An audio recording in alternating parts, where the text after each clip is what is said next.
Mark 14.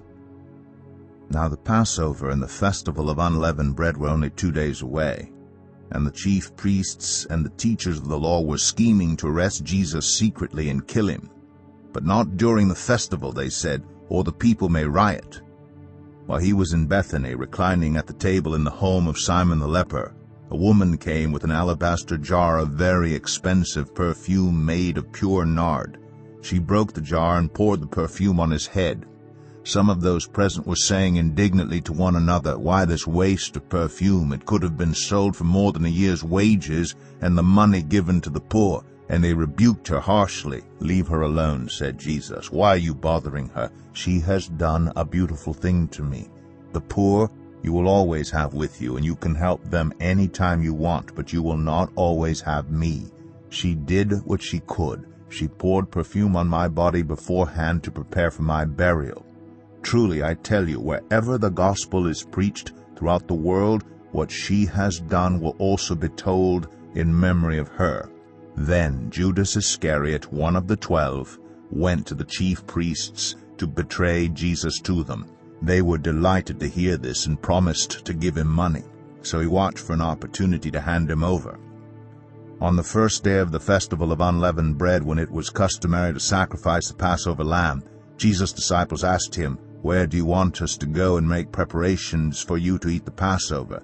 So he sent 2 of his disciples, telling them, "Go into the city, and a man carrying a jar of water will meet you. Follow him. Say to the owner of the house he enters, 'The teacher asks, where is my guest room where I may eat the Passover with my disciples?' He will show you a large room upstairs, furnished and ready. Make preparations for us there." The disciples left, went into the city, and found things just as Jesus had told them. So they prepared the Passover. When evening came, Jesus arrived with the 12. While they were reclining at the table eating, he said, "Truly I tell you, one of you will betray me, one who is eating with me." They were saddened, and one by one they said to him, "Surely you don't mean me?" "It is one of the 12, he replied, "one who dips bread into the bowl with me. The Son of Man will go just as it is written about him, but woe to that man who betrays the Son of Man. It would be better for him if he had not been born." While they were eating, Jesus took bread, and when he had given thanks, he broke it and gave it to his disciples, saying, "Take it, this is my body." Then he took a cup, and when he had given thanks, he gave it to them, and they all drank from it. "This is my blood of the covenant, which is poured out for many," he said to them. "Truly, I tell you, I will not drink again from the fruit of the vine until that day when I drink it new in the kingdom of God." When they had sung a hymn, they went out to the Mount of Olives. "You will all fall away," Jesus told them, "for it is written, 'I will strike the shepherd, and the sheep will be scattered.' But after I have risen, I will go ahead of you into Galilee." Peter declared, "Even if all fall away, I will not." "Truly, I tell you," Jesus answered, "today, yes, tonight, before the rooster crows twice, you yourself will disown me 3 times. But Peter insisted emphatically, "Even if I have to die with you, I will never disown you." And all the others said the same. They went to a place called Gethsemane, and Jesus said to his disciples, "Sit here while I pray." He took Peter, James, and John along with him, and he began to be deeply distressed and troubled. "My soul is overwhelmed with sorrow to the point of death," he said to them. "Stay here and keep watch." Going a little farther, he fell to the ground and prayed that, if possible, the hour might pass from him. "Abba, Father," he said, "everything is possible for you. Take this cup from me. Yet not what I will, but what you will." Then he returned to his disciples and found them sleeping. "Simon," he said to Peter, "are you asleep?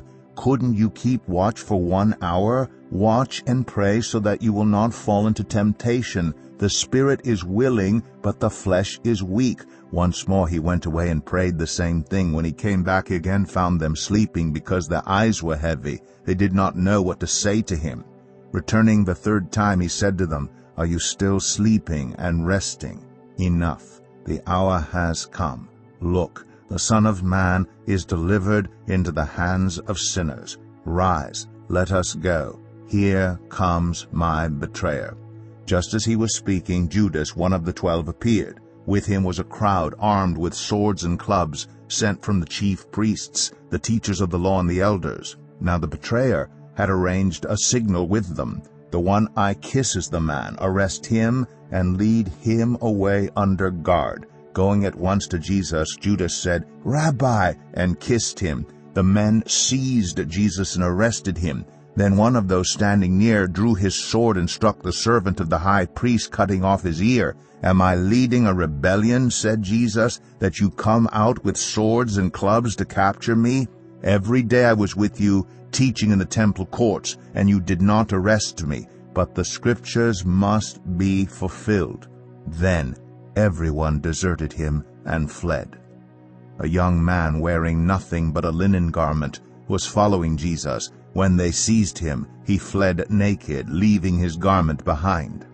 They took Jesus to the high priest, and all the chief priests, the elders, and the teachers of the law came together. Peter followed him at a distance right into the courtyard of the high priest. There he sat with the guards and warmed himself at the fire. The chief priests and the whole Sanhedrin were looking for evidence against Jesus so that they could put him to death, but they did not find any. Many testified falsely against him, but their statements did not agree. Then some stood up and gave this false testimony against him. "We heard him say, 'I will destroy this temple made with human hands, and in 3 days will build another not made with hands.' Yet even then their testimony did not agree." Then the high priest stood up before them and asked Jesus, "Are you not going to answer? What is this testimony that these men are bringing against you?" But Jesus remained silent and gave no answer. Again the high priest asked him, "Are you the Messiah, the Son of the Blessed One?" "I am," said Jesus.